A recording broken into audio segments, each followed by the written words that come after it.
எபேசியர் 6ஆம் அதிகாரம் 10ஆம் வசனத்துல வேதம் எப்படி சொல்றது? கடைசியாக என் சகோதரரை கர்த்தரிலும் அவருடைய சத்துவத்தின் வல்லமையிலும் என்ன பண்ணுங்கள்? பலப்படுங்கள். தேவனுடைய சர்வாயுத வர்க்கத்தை என்ன பண்ணுங்கள்?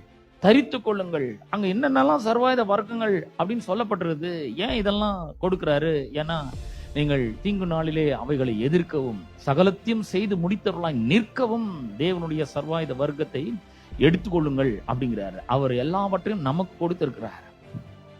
என்னெல்லாம் கொடுத்துக்கிறார்? ரட்சண்யம் என்னும் தலை சீரார், விசுவாசம் என்னும் கேடயம், நீதி என்னும் மார்க்கவசம், அப்புறம் சமாதானத்தின் சுவிசேஷத்திற்கான ஆயத்தம் என்னும் பாதரட்சை, எல்லாவற்றுக்கும் மேலாக ஆவியினுடைய பட்டயம், எல்லாத்தையும் அவர் கொடுத்துக்கிறார். சர்வ ஆயுத வர்க்கத்தை அவர் என்ன பண்ணிக்கிறார்? நமக்கு கொடுத்திருக்கிறார்.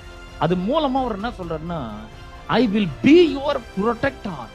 நான் உன்னை பாதுகாக்கிறேன், நீ தனி ஆளா இல்ல அப்படிங்கிற.